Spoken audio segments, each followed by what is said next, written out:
On Friday, South Sudan national football team, the Bright Star, faced the Democratic Republic of Congo in a World Cup 2026 qualifier at Juba National Stadium.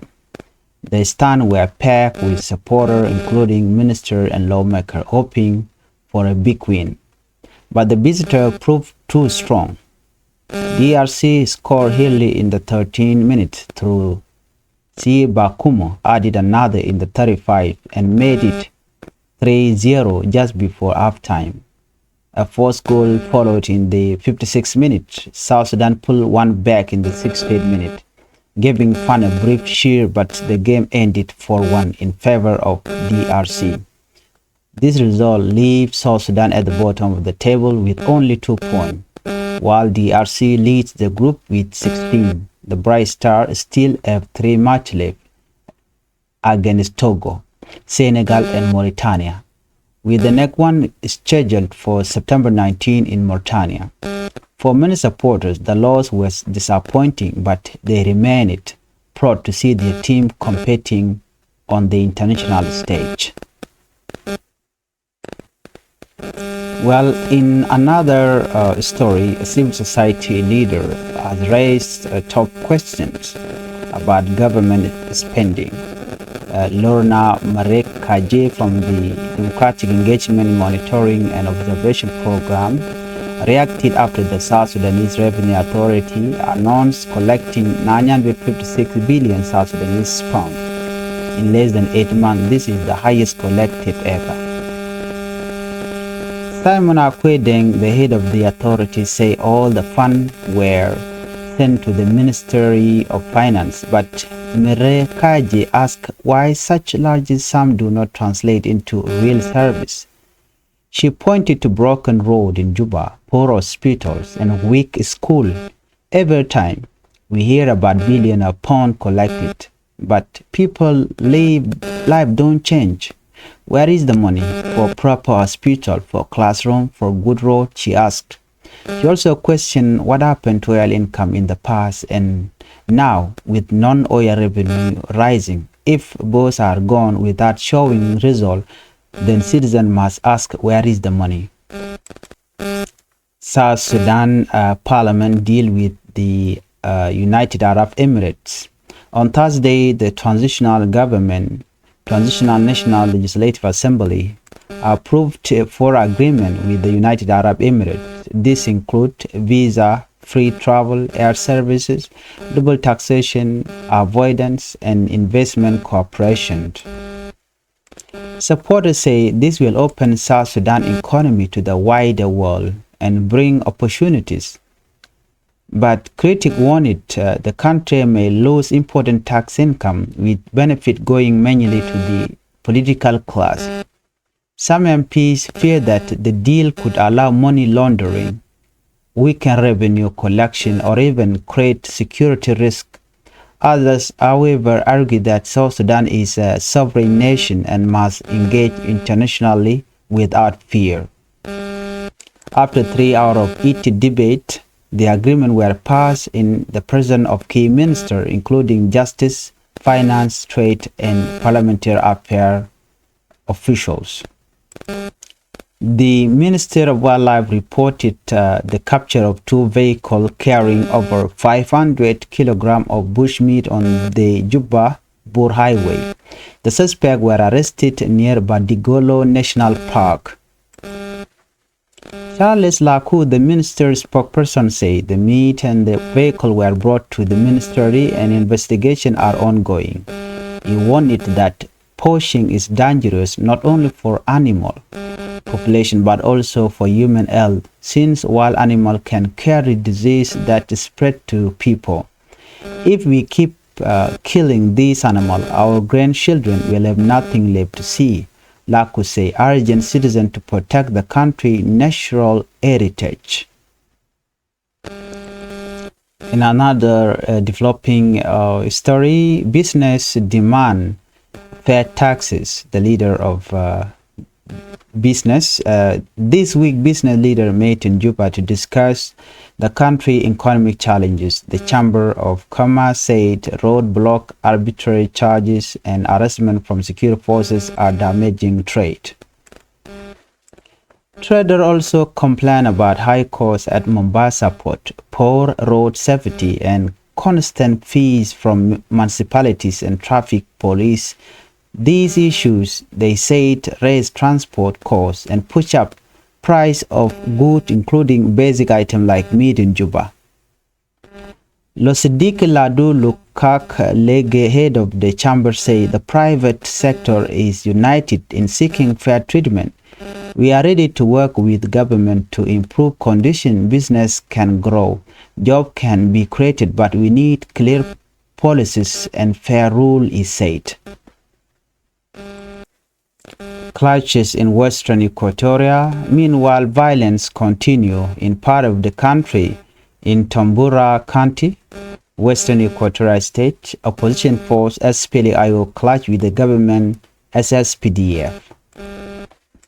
According to SPLA-IO spokesman Colonel Lampol Gabriel, the opposition attacked an SSPDF base on Thursday, September 4, killing 9 soldiers, including a commander, and seizing weapons. He said SPLA-IO lost 1 fighter. The incident came after James Altaiba Berapai was appointed governor of Western Equatoria, replacing Alfred Futuyo, sparking political tension. Civil society leader Edmund Yakani warned that if both sides continue to choose war instead of dialogue, South Sudan risks returning to full conflict. Government promised clean water for Juba. While Vice President Dr. Benjamin Bolmel, who heads the economic cluster, announced plans to connect Juba residents with clean water, meeting with the new Minister of Water Resources, James Makuach Bolmel said clean water is both a public health need and part of the government development roadmap. The minister said a plan is already in place to ensure every home in Juba eventually has access to safe water, with future expansion to rural areas. He also linked water project with peace building, especially in conflict-affected areas. I will not only focus on water, but also contribute to peace, Mawi said. President Salva Kiir Mayardit to attend African Climate Summit. Finally, President Salva Kiir is preparing to attend the second African Climate Summit in Addis Ababa from September 8 to 10. The event follows Africa Climate Week held from September 1 to 6. Ambassador Quereng Akwe said the summit is a chance for South Sudan to present its challenge, including devastating flood in places like Fanga County. The summit will gather over 1,500 delegations and feed into preparation for the UN Climate Change Conference in Brazil later this year. For South Sudan, the gathering is seen as a chance to call for more support in dealing with climate impact that are hitting local communities hard. Nuer spiritual leader Makuach has issued a powerful ultimatum to the government in Juba. Makuach is demanding the immediate release of Dr. Riek Machar, South Sudan detained first by president, along with Duoblam and other political prisoners held in Juba. Speaking before a large gathering of his followers, Makuach warned that if the government of South Sudan led by Kiir Mayardit does not release Dr. Riek Machar and the others, I will march to Malakal, Apanal and attacked. A high-level delegation was dispatched to negotiate with Makuach. Among them was Dr. Gaikok Wesen. Dr. Gaikok is the governor of Jonglei State, who pleaded with Makuach to avoid bloodshed, but according to the information, Nuer spiritual leader Makuach refused to change his stand.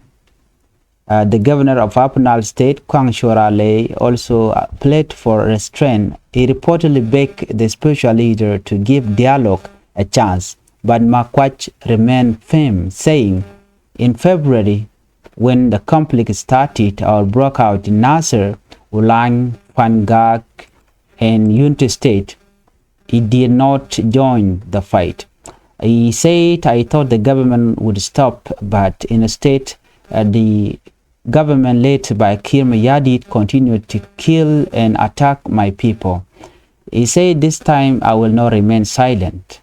Makuach is believed to command the loyalty of over 20,000 Nuer Youth army, many of them inspired by his spiritual authority.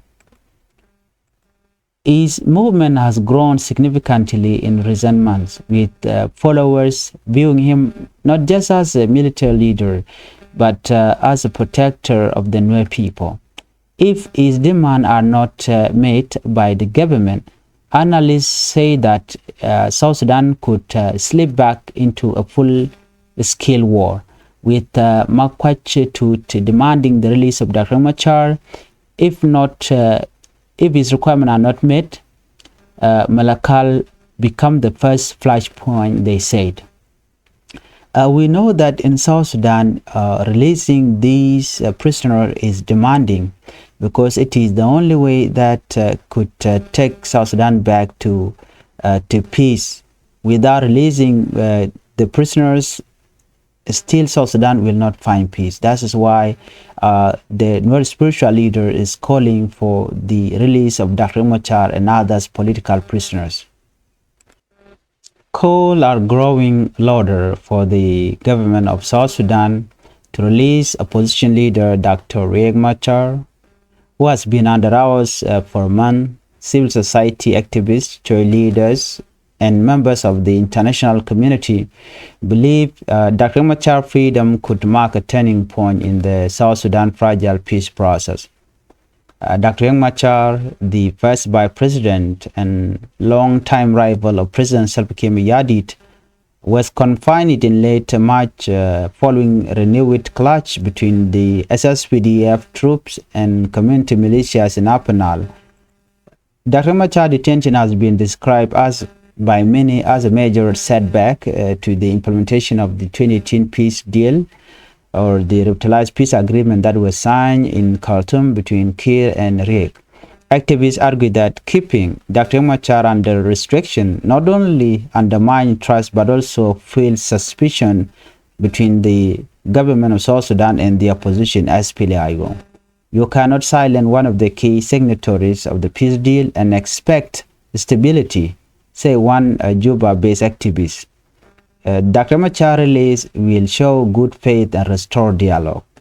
The international community has also called and echoed these concerns. Regional bodies including IGAD and the African Union have urged Juba to allow Dr. Machar to resume his political duties, warning that his continued detention risks derailing reconciliation effort. Western partners such as the United States and the European Union have also emphasized that peace cannot be sustained without inclusivity and respect for political freedoms.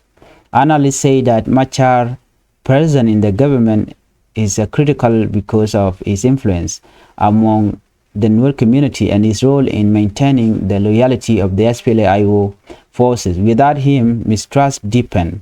Defection can also increase and violence become more likely if not released. Religious leaders have also joined the call. Church leaders, which play a key role in peace building across South Sudan, stress that forgiveness and dialogue are impossible if political rivals are silenced. We need both leaders, Kiir and Dr. Machar, to work together. Work together, not one against the other, said elders in Juba. Observer warned that selective disarmament, such as the current program in Warab and Mayom, combined with Dr. Machar detention, could ignite further instability. Many see this as the test for President Salva Kiir Mayardit government, whether it will choose reconciliation through inclusion or deepen division through unilateral decisions. For now, the hope remains that releasing Dr. Riek Machar will send a strong message that South Sudan leaders are serious about peace, unity, and healing after years of war. If Kir Mayadit aids the call of makuach, the Nuer spiritual leader, luckily South Sudan can find peace. But if Kir refuses to listen to the calling of a Nuer spiritual leader, this will take South Sudan backward. This is what I have for you. If you are new to this channel, I would like you to help me by subscribing, and do not forget to hit the notification bell also if you are new to the channel. Thank you for watching. Bye bye.